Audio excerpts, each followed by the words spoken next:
5G is the talk of the town. So if you look at the sub 20,000 rupees price segment, you'll see that you get a lot of options if you go out to choose a 5G smartphone, including from the likes of Motorola. And speaking of Motorola, their latest device is not a 5G smartphone. Instead, it's a 4G smartphone. I'm talking about this one.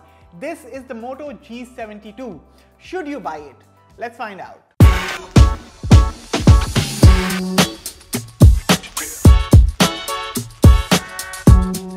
Hello everyone, Aman here for Fiiber, and before we go ahead, consider hitting that red subscribe button, turn on the bell for detailed tech updates, and also drop a comment below for the sake of the YouTube algorithm. With that said, let's get started. Starting with the phone's design, full marks. I think Motorola has nailed it when it comes to the ergonomics. I have the blue color of the Moto G72, which has this beautiful and smooth to the touch matte texture at the rear. Now the curved back does make it easy to grip the phone, although I will admit that the G72 is a slippery smartphone, so if you like your phone to be in pristine condition, a case is advised. Otherwise, the phone is slim and light. The camera deco is slightly raised at the back. The volume and power buttons are found on the right, while the left features a hybrid SIM slot, giving you the option for expandable storage if the need be. Delightfully, the Moto G72 features a headphone jack, and for audio output you also get stereo speakers. Summing up in terms of design, as I said, Motorola has nailed it with the G72. This phone looks good, feels good to hold, is light, and it comes with nice and clicky buttons. Now let's move on to the display. At the front, the Moto G72 features a brilliant 10-bit 6.55 inches P-OLED display with a 120Hz refresh rate. And by the way, you might have noticed the fingerprint sensor is nowhere to be seen on this phone. It's not embedded in the Batwing logo, and it's neither in the power button. That's because on the Moto G72 you get an optical in-display fingerprint sensor. Now it's not as fast as a physical fingerprint sensor, but it gets the job done and is plenty accurate in day-to-day operation. Otherwise, coming back to the Moto G72's display, it looks gorgeous. The colors look good courtesy of the 10-bit panel. You get wide viewing angles, and even the brightness levels are more than adequate both in terms of indoor and outdoor visibility. My only gripe is that while the display comes with HDR10 support, I couldn't really take advantage of the feature both on Netflix and YouTube, so that is something which can be fixed via software patch, I believe. Otherwise, it's a smooth display, it's a vibrant display, and the audio output is loud and clear courtesy of the stereo speakers. And with this phone, what you're getting here is probably the best multimedia experience in the sub 20,000 rupees price segment.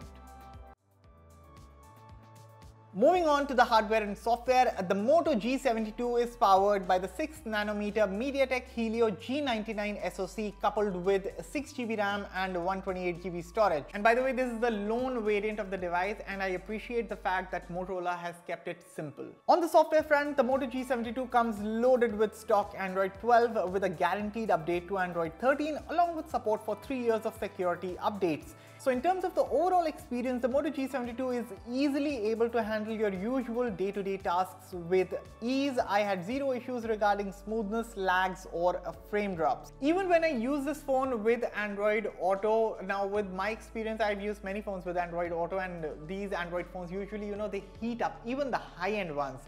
But with the Moto G72, when it was plugged into my car, I could also use the phone and I saw like zero lags, there were no stutters. So this came to me as a surprise, and I think Motorola has done a fabulous job with the G72. Apart from this, the Moto G72 also features 4G carrier aggregation, call quality was excellent, and there was no network drops during my testing period on the Jio 4G network. The phone was also able to handle demanding games just fine. Of course, this is not a gaming smartphone, but if you're a casual gamer, say you play 2 to 3 rounds of Call of Duty Mobile in one go, you can expect a decent performance out of the Moto G72. Moving on, when it comes to the software, we get the tried and tested clean Android 12 experience with zero bloatware on the Moto G72. Plus, if you do need some necessary tweaking, there's always MyUX.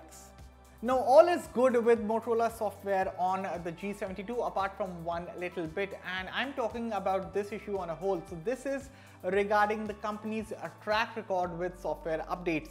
Now the Moto G72 is promised to get 3 years of security updates, and you'll also get 1 year of Android OS updates. So this phone will get Android 13, but I feel Motorola should have at least given 2 years of Android OS support. Apart from this, the Moto G72 features a 5000 mAh battery under the hood with 33 watt fast charging support, and you get the 33 watt brick bundled with the phone. In terms of endurance, the Moto G72 is an easy one-day smartphone as it comes with solid battery life. I mean, for someone like me who is constantly checking their social media feed, watching a lot of videos online and checking a lot of emails as well, I was getting around 6 to 7 hours of screen on time on a daily basis, which is solid in my books. Finally, it is time to talk about the camera. At the rear, you get a 108 megapixel main camera coupled with an 8 megapixel ultra-wide angle lens and a 2 megapixel macro shooter. The front is graced by a 16 megapixel camera for selfies. So in good lighting conditions, the main camera of the Moto G72 takes detailed photos with plenty of sharpness. I also like the color reproduction in photos as they are not as boosted as you get in the photos taken from a Realme or say a Redmi smartphone. However, for the photos taken from the ultra-wide angle camera, well, they are passable. Of course, you get a smaller sensor in comparison to the main camera, so the details are not that strong. Plus, I also found the color temperature to be on the warmer side in photos taken from the ultra-wide angle camera. The 2 megapixel macro sensor, however, takes decent close-ups if you use it in good lighting conditions. Now in terms of photos taken during the night, again, some software tuning is still required. See, if you take photos in low light with some good artificial light around, you can expect decent results with acceptable details and sharpness in the photos. As for the front camera, the Moto G72 takes some great looking selfies, all while maintaining good detail and facial textures. I also didn't have any issues with the dynamic range. So right now I'm recording from the rear facing camera of the Motorola G72. This is the 60 FPS video that I'm capturing right now, and this is the kind of quality that you can expect. So when it comes to capturing 60 FPS videos, the phone does seem to do a focus hunting sort of a thing sometimes, but overall I think so it does a fine job. Stabilization is also okay. You get electronic image stabilization for video recording, so stabilization is okay. Even the colors for that matter look very true to life, I would say, for the budget of this phone. I think Motorola G72 does a good job. Even the clouds, you can see the phone is doing a good job with handling the exposure right now, although it's not been very sunny lately in Delhi. It's been cloudy, it's been gloomy, but still, for what it's worth, I think so the G72 does a good job with video recording. This is the 60 FPS video sample from the rear camera.